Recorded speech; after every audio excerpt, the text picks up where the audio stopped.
Alright, what's up, guys? Just got some stuff all figured out my guns. Gonna be modding some of them out, so I kind of wanted to get a group picture before some of them get changed.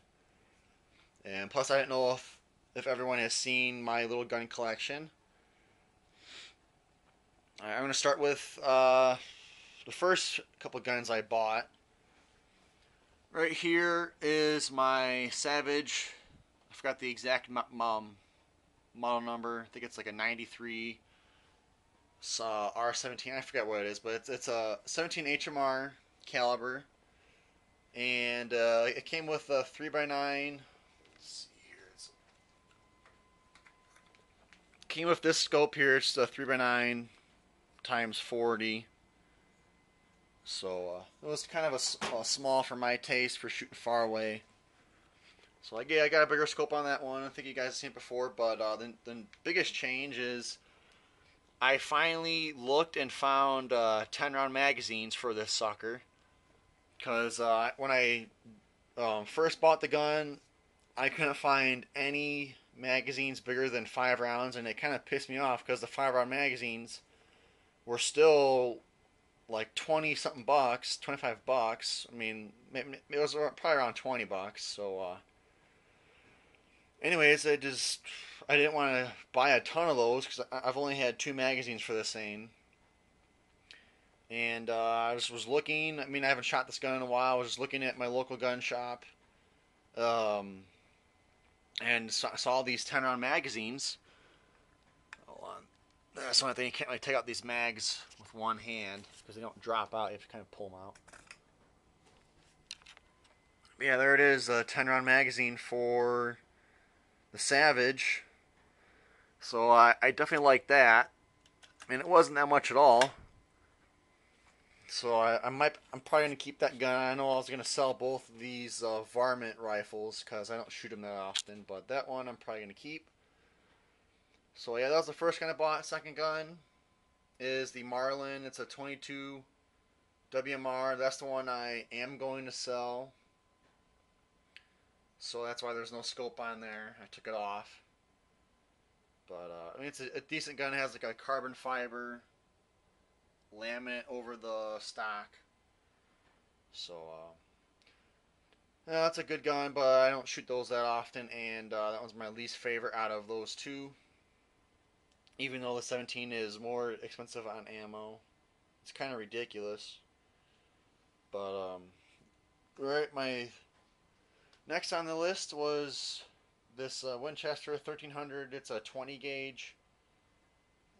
I really didn't care about 12 gauge or 20 gauge when I first was looking at shotguns. I was just looking at prices and what looked like it was basically new but cheap. Like, this one has barely any marks on it. I mean, this thing looks like it's brand new. I mean, you could put this up against a few brand new guns on display and it'd look probably the exact same in if it was used or not.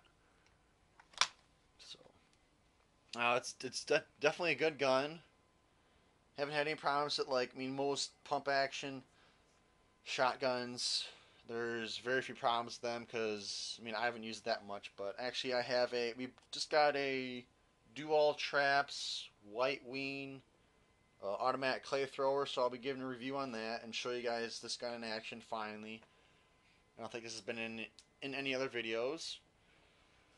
Next on the list, by the way, guys, I have all these guns listed in my description, and most of them are in videos.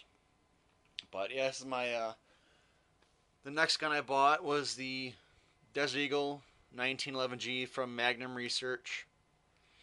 The only thing I've done to this gun is just put these different Hogue grips on there. That's the only thing I've had to touch on this gun after a few thousand rounds.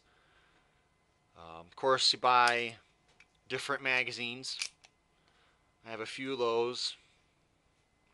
And that's probably one of my favorite guns to shoot besides the cost of ammo. I'm getting into reloading here pretty quick, so it will be nice to be able to shoot this gun and not spend $20 per box of ammo to go fire it.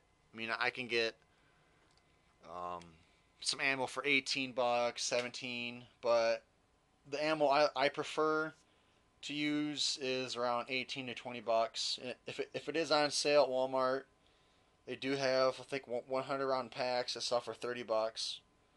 So that is 15 bucks. That's almost $5 cheaper when Walmart has the 100 round value packs in stock, but they never do. I think they might get 1 or 2 boxes in a month, but someone else steals them before I get there.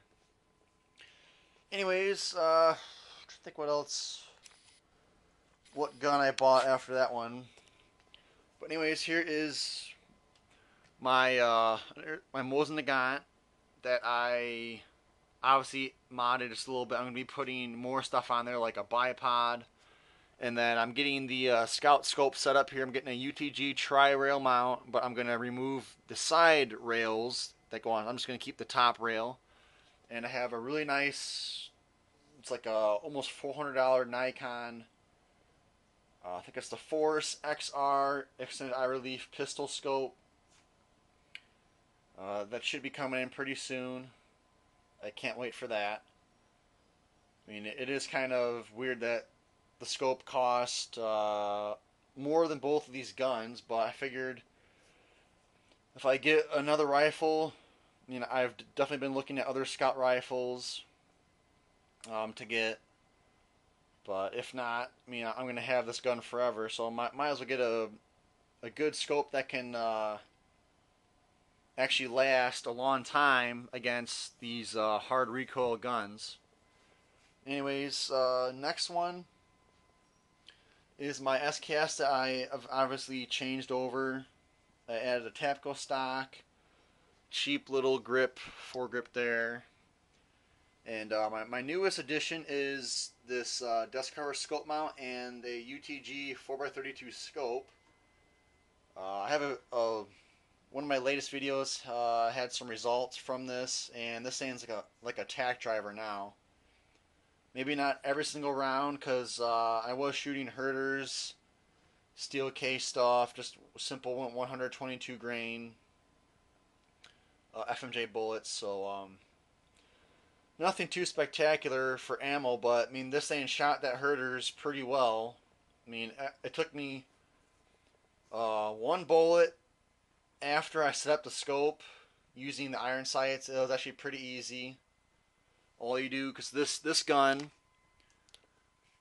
you can see this is a scope mount where you can see through here to use the iron sights. So it was kind of nice. All I did is just aim through this part down there, like I was gonna use the iron sights to shoot basically, and all you did is just aim like you're gonna use the iron sights, lock it in a vise, and then just adjust the scope to aim right where your iron sights are at. And the first shot was barely an inch away from the center of the dot I was shooting at, and adjusted it. It was adjusted to the right, and it was pretty much spot on where I was aiming at.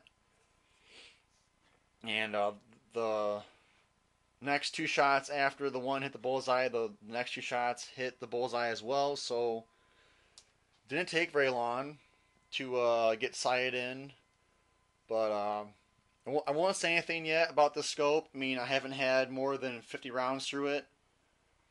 So I'm not going to say anything about its reliability yet. I'm going to wait until at least a few hundred rounds are through it, see if it holds a zero. That's mainly see if the clamps, like the reins, if they stay on there properly, if any bolts start loosening up, or if the scope mount gets loosened up or anything. But as of now, the scope is, I definitely love it, especially for spending $58 from Amazon. Definitely well worth it. And some internal stuff. I bought a little recoil buffer from Buffer Technologies, and then Tapco Interfuse T6 butt stock, the butt pad on there. Not because the gun is that bad with recoil, just because I really don't care for the plastic on the the buttstock. So putting the rubber on there was pretty nice. It felt more like a solid gun, and that does help with recoil a little bit, as did the recoil buffer. Anyways, let's go down the list on the last few guns. This is my second Mosin Nagant that is going to be staying like this forever. I'm not touching it one bit. Mainly because, I mean, I bought it, and I don't know if it was just unissued or what, but this the steel here, I mean, the it's like in perfect condition. I mean, and I think I've even shot this thing quite a bit. So and this thing looks like brand new. I mean, I looked in the action and everything when I bought it. The bore, basically all that stuff was in really, really good shape, and then the stock looked like it was sanded down and then just refinished a little bit. I mean, there is some little blobs, maybe little bitty like pockets on there. It's not perfectly done, but to me it looks pretty nice. So there's my other Mosin Nagant. That's the top one's getting changed, and then bottom was staying like that. Anyways, this is my next. These bottom handguns here, these are actually ones I bought for my dad. I mean, I still own them. I went to a store and bought them, but they're more as gifts for my dad. Even though I basically shoot them the most. So, yep, this is a Taurus 357/38 special revolver. Nothing too fancy. It was like $350, give or take some. Good reliable gun, as most revolvers are. I mean, I haven't shot that many rounds to it, probably not even 500 rounds. Maybe, yeah, somewhere around there. Not too many though. And here is the newest one. My dad doesn't know about it yet. This is a Smith & Wesson MP22 or MP22. And no one really says the M and P, it's MP.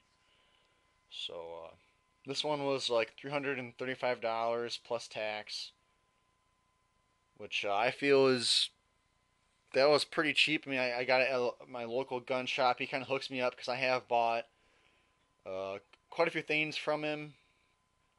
I mean, even if he was $10 more than, say, a big gun shop place, I'd rather give it to him. It's like try to keep the smaller guys in business. I mean, the big guys like Cabela's or even some bigger gun shops, they're always going to be in business. They have plenty of customers, but I figured I'd help the small guy out and keep him in business because I'm sure he loves having a gun shop. So, yeah, this is the simple little gun. Shoots good. I mean, of course, the 22, there's no kick to it, but I just love having the feeling that you're shooting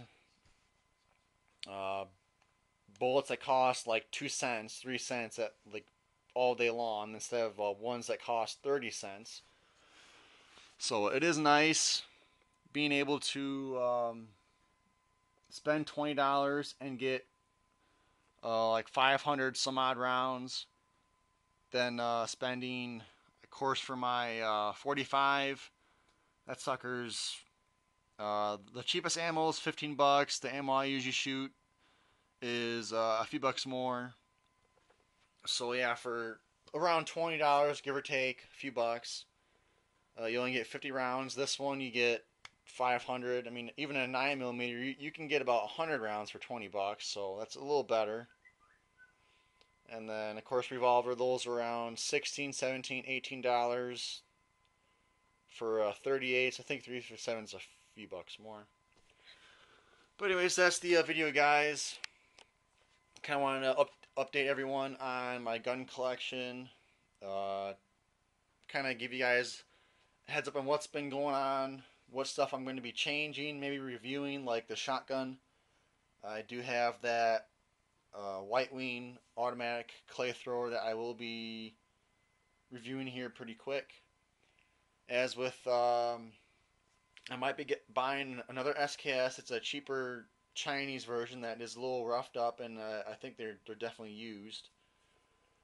But I might go get another Yugo like this one that was basically made and then thrown in Cosmoline and put in storage forever. Because I mean, it is nice to know that when you buy a gun, it's like new or it is new. Then buying a gun that's used, you have no clue how many rounds went through it, what stuff is about to break. I mean, yes, it is an SKS, but some stuff can break on there. And for something that was used and then sat for a while, that could be bad. But yeah, anyways, I'll keep you guys updated on the scope mount for this one, and then the really good Nikon scope that I bought for it. But anyways, stay tuned for more video, guys. Definitely going to be making some more. As you guys know, I'm also into motocross. I just put up 2 videos of me riding. This was actually earlier this year down in Georgia at this place I was at for training. So I will have some gun videos. I will have some motocross videos of me riding. Mainly ones with my GoPro helmet camera. So stay tuned, guys. I'm putting out videos as often as I can. It's probably every week. So stay tuned. Shoot safe. If you're into motocross, check this one out. Ride safe. And see you guys later.